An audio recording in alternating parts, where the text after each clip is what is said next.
Everybody, welcome to my vlog, Inspiring Bo. My friend Milena is here with me today, and she wanted to come to the distillery, and she loves the distillery. So we're here. We're going to show you around the distillery today. The weather's pretty good, and it's decorated really nice. Milena, I want to know why you like the distillery so much. Because it's a beautiful place and relax, and enjoy coming here because I drink a delicious coffee. Okay.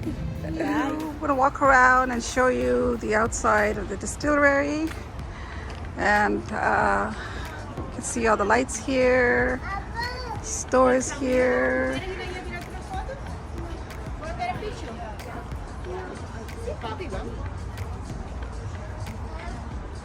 Love those lights. Here in the square there's lots of restaurants and cafes and places to buy, small stores where you can buy different types of things like books and kitchen products. It's a beautiful place to come to, just to enjoy, feel like you're outside of Toronto actually. Kind of reminds me of a little bit about Venice. Not quite, but you know, Venice have a lot of places that go in and out. You think you're at the end of the road and all of a sudden it opens up again. For some reason I was just reminded of Venice a little bit when I'm at the distillery. This one is an art gallery. It's got some gorgeous stuff in here, I see. That's a beautiful picture. And this gallery has a French name of Beauchamp. Beauchamp, yeah. Beautiful stuff in there. Marilyn Monroe. And a clothing store called the Blue House. Looks like it has a lot of clothing for sports and children's clothes, and clothing for sleeping, and t-shirts. Just gonna show you around the coffee store here at the distillery. It's called Fletcher's Coffee, and upstairs you can sit down. There's tables up there as well. There's my friend here, and there's a lot of baked goods here as well. And you can see all the menu a little bit. And what I like about it is the chandelier. Let me show you the chandelier. Beautiful, isn't it? Show you the view from the top. Here's this gorgeous chandelier again.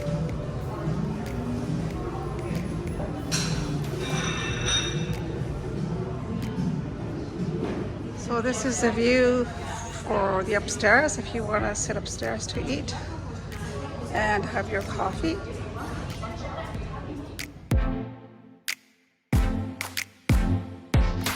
Now we're walking down another street, and I like the way these branches are decorated. Cool.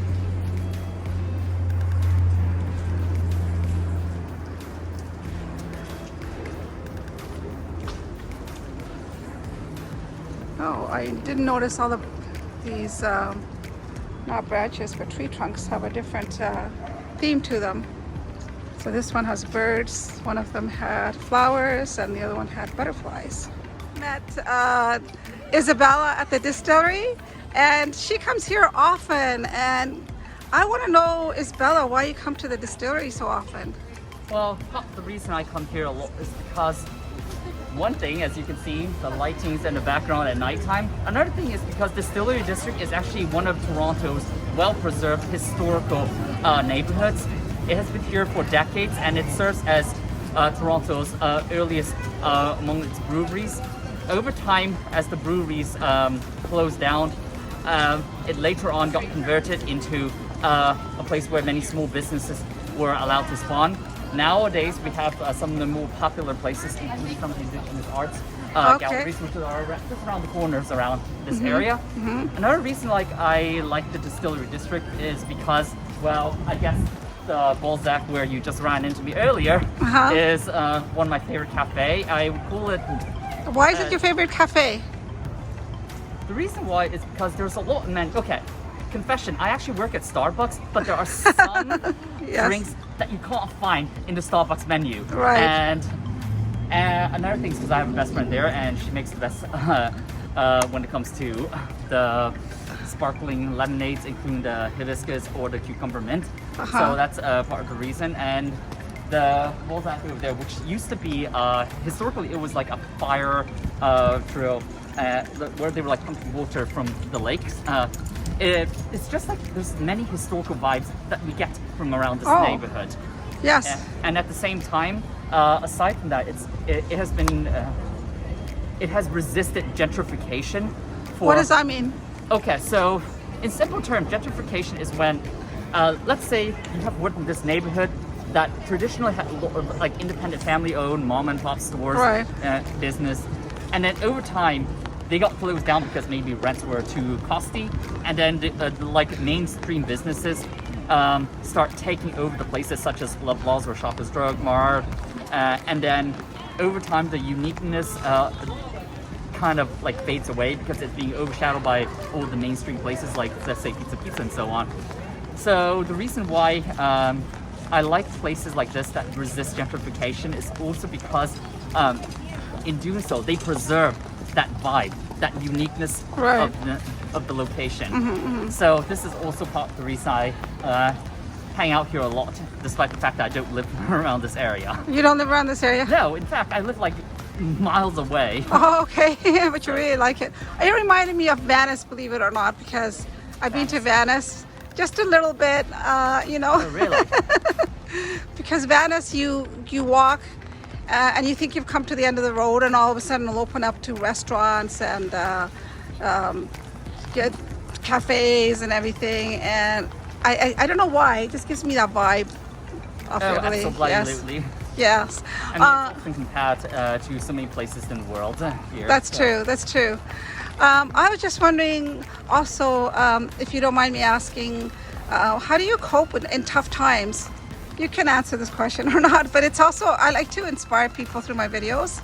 Well, it wasn't really too rough for me. I completely supported both the vaccine mandations as well as the mask mandate that's in effect, because in a time like this, and I'm speaking as somebody who has personally lost a family member to COVID myself.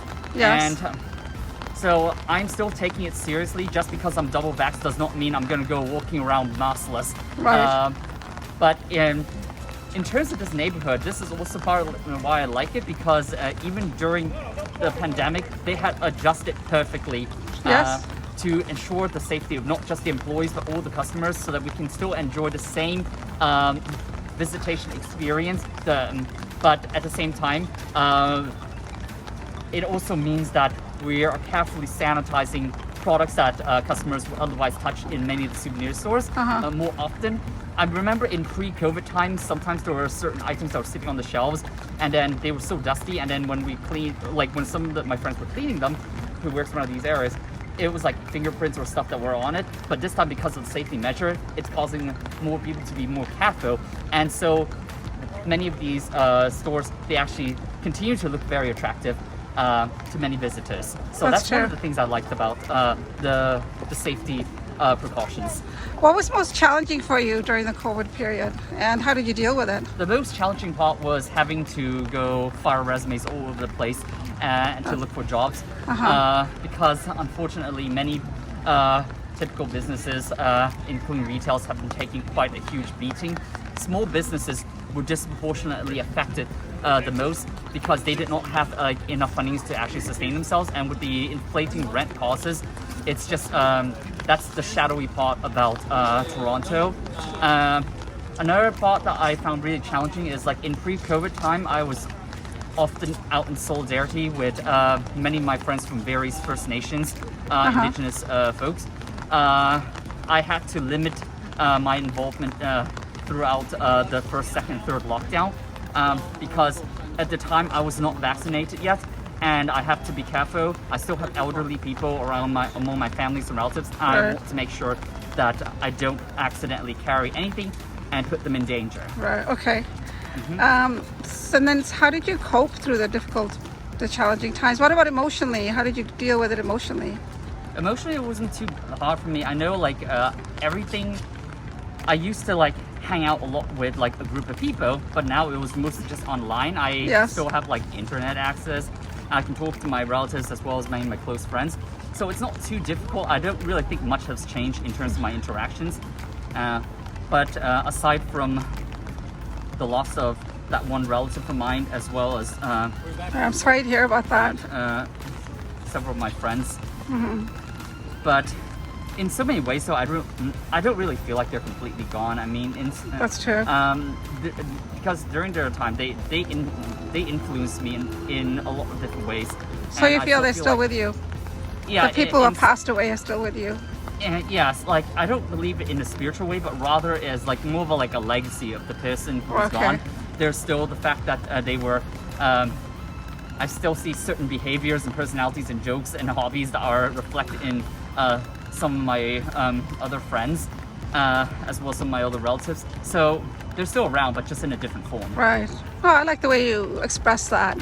It's true, because we do learn from people who have passed away, and we do carry on their behaviors, their values, and so they're with us all the time. In every single way. That's why I don't really believe anybody is completely gone. Yes, the original person is irreplaceable, but like you can't underestimate the legacy of a person, because in your life, if you have inspired and moved even just one person, you've left a legacy that anchors your present back in that form. That's true. I really like what you said. Do you follow a particular spiritual path or a particular religion? I was raised a Theravada Buddhist, but I still carry certain aspects of it with me, but I'm not like heavily religious. Right. It's just because I loved what you said, so I was just wondering whether you had a particular spiritual path that you followed, where you got those teachings from. Because most of us, when somebody has passed away, you know, we carry that heavy grief with us for a long. And some people carry it for shorter periods. Some people carry it for longer periods. But your way of looking at it helps one to be able to cope with it better. And like sometimes, for example, I feel my mom's presence when I go certain places, and it gives me comfort. Thank you for sharing that with me. Thank you. Is there anything else you'd like to say to people about how to cope with tough times, or why they should come to the distillery?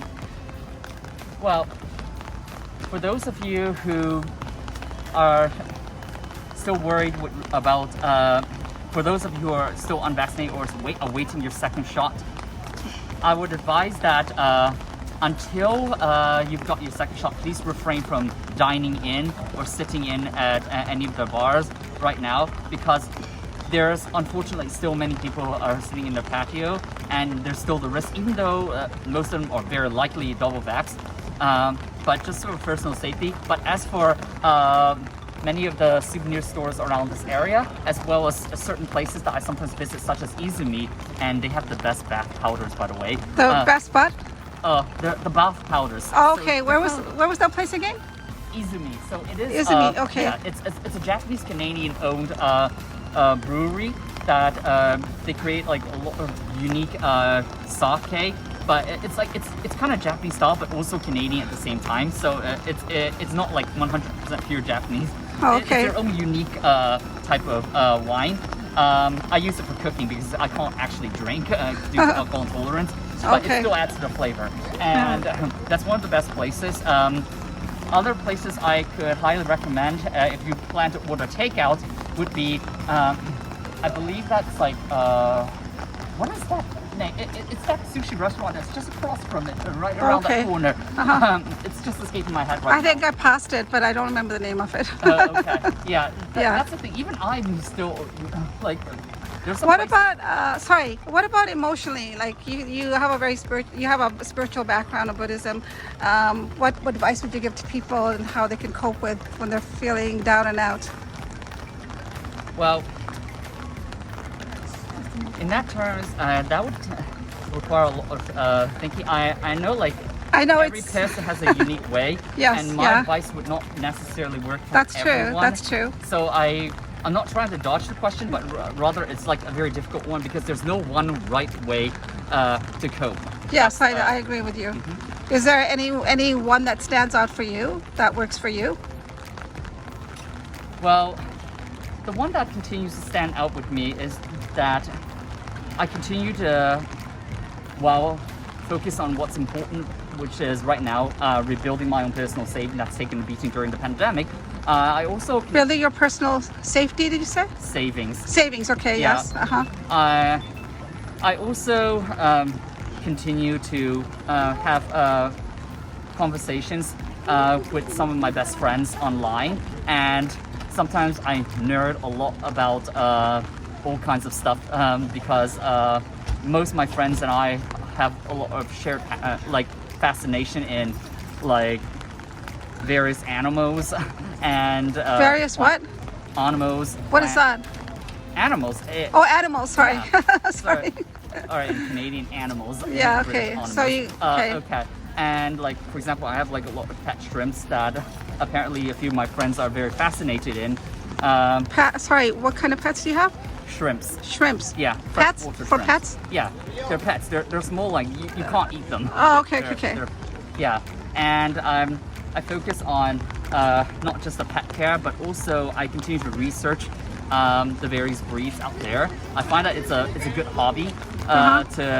It comes with a lot of responsibility Right. and maintenance, but it was something that I dived into more throughout the pandemic, and I figured that I feel like I'm slowly becoming more of an expert in something that in pre-pandemic time I wasn't really that passionate in. Okay, so having a hobby, developing a hobby that exactly. you really enjoy and have a Exactly. passion for is important. Exactly, and some That's of my great. friends also got more into like certain video gaming hobbies as well. So there's always a different way to That's true. focus on something and not let the situation right now like overwhelm you. But I would advise like staying away from conspiracy groups and all kinds of. It's because that they just bring in the toxic vibe that can actually take a beating on your mental health.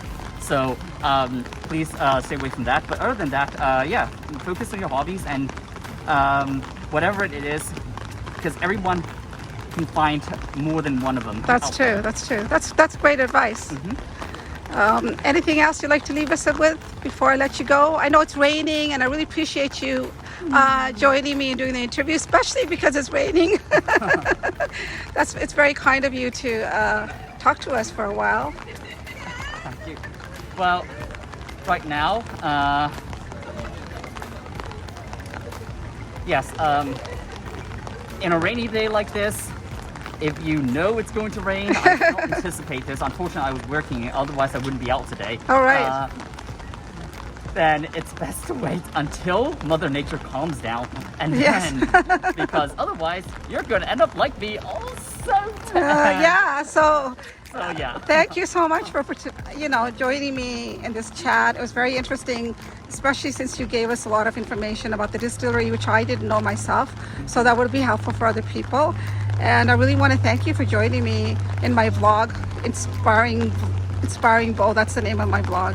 All I right. really appreciate it. Thank you. I hope you have a great night. You as well. Stay safe.